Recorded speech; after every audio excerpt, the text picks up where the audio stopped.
اسلام کی بنیادی تعلیمات میں ایمان نماز کے بعد زکوٰۃ کا درجہ ہے، گویا وہ اسلام کا تیسرا رکن ہے۔ زکوٰۃ کا مطلب یہ ہے کہ جس مسلمان کے پاس ایک مقرر مقدار میں مال و دولت ہو، وہ ہر سال حساب لگا کر اپنی اس دولت کا 40واں حصہ غریبوں مسکینوں پر یا نیکی کی ان دوسری کاموں میں خرچ کر دیا کرے جو زکوٰۃ کے خرچ کے لیے اللہ اور رسول نے مقرر کی ہے۔ قرآن شریف میں جا وجہ نماز کے ساتھ ساتھ زکوٰۃ کی تاکید کی گئی ہے۔ اگر آپ قرآن شریف کی تلاوت کرتے ہوں گے تو اس میں 20 جگہ پڑھا ہوگا، یعنی نماز قائم کرو اور زکوٰۃ دیا کرو، اور کئی جگہ مسلمانوں کی لازمی صفت یہ بیان کی گئی ہے کہ وہ نماز قائم کرتے ہیں اور زکوٰۃ دیتے ہیں۔ اس سے معلوم ہوا کہ جو لوگ نماز نہیں پڑھتے، زکوٰۃ نہیں دیتے، وہ اصلی مسلمان نہیں ہیں، کیونکہ اسلام کی جو باتیں اور صفتیں اصلی مسلمان میں ہونی چاہیے وہ ان میں نہیں ہیں۔ بہرحال نماز پڑھنا اور زکوٰۃ دینا قرآن شریف کے بیان کے مطابق مسلمانوں کی نماز پڑھنا اور زکوٰۃ نہ دینا قرآن شریف کی بیان کے مطابق مسلمانوں کی صفت نہیں ہے بلکہ کافروں اور مشرکوں کی صفت ہے۔ نماز کے متعلق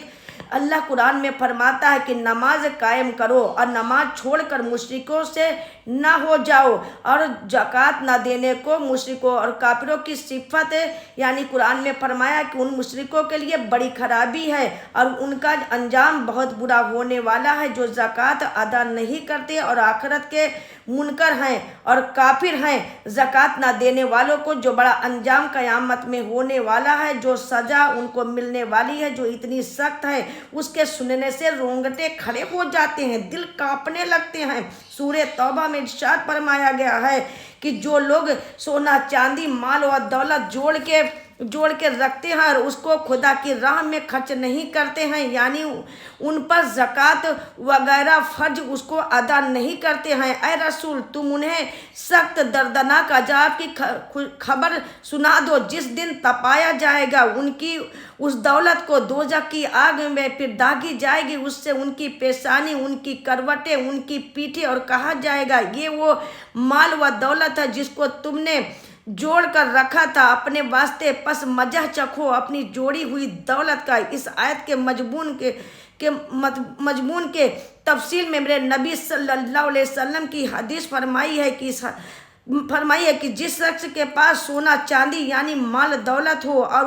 اس کا حق ادا نہ کرے یعنی زکوٰۃ وغیرہ نہ دیتا ہو تو قیامت کے دن اس کے واسطے آگ کی تختیاں تیار کی جائیں گی، پھر ان کو دوزخ کی آگ میں اور زیادہ گرم کر کے ان سے اس شخص کی پیشانی کو، کروٹ اور پشت کو داغا جائے گا، اور اس طرح بار بار ان تختیوں کو دوزخ کی آگ میں تپا کے اس شخص کو داغا جاتا رہے گا، اور روز قیامت پوری مدت میں اس کو عذاب کا سلسلہ جاری رہے گا، اور وہ مدت 50,000 سال کی ہوگی، گویا 50,000 سال تک اس کو سخت دردناک عذاب ہوتا رہے گا۔ بعض حدیثوں میں تو زکوٰۃ نہ دینے والوں کے لیے اس کے علاوہ اور دوسرے قسم کے سخت عذابوں کا بھی ذکر آیا ہے۔ اللہ تعالی ہم سب کو اپنے عذاب سے بچائے۔ اللہ تعالی نے جن لوگوں کو خوشحال اور مالدار کیا ہے وہ اگر زکوٰۃ نہ دے اور اللہ کے حکم کے مطابق اس کی راہ میں خرچ نہ کرے تو بلا شبہ وہ بڑے ہی ناشکر اور بڑے ظالم ہے۔ ان کو جو سخت سے سخت سزا بھی قیامت میں دی جائے گی وہ بالکل وجہ ہے۔ اور یہ بھی سوچنا چاہیے کہ زکوٰۃ و صدقہ سے دراصل اپنے ہی غریب اور ضرورت مند بھائیوں کی خدمت ہوتی ہے، ان کی مدد ہوتی ہے۔ زکوٰۃ نہ نکالنا دراصل اپنے ان غریب اور مجبور بھائیوں پر ظلم کرنا ہے اور ان کا حق مارنا ہے۔ بھائیوں ذرا سوچو تو جو ہمارے اور آپ کے پاس جو کچھ مال و دولت ہے وہ سب اللہ تعالیٰ کا دیا ہوا ہے اور ہم خود بھی اسی کے بندے، اسی کے پیدا کیے ہوئے، پس اگر وہ ہم سے ہمارا سارا مال بھی طلب کرے بلکہ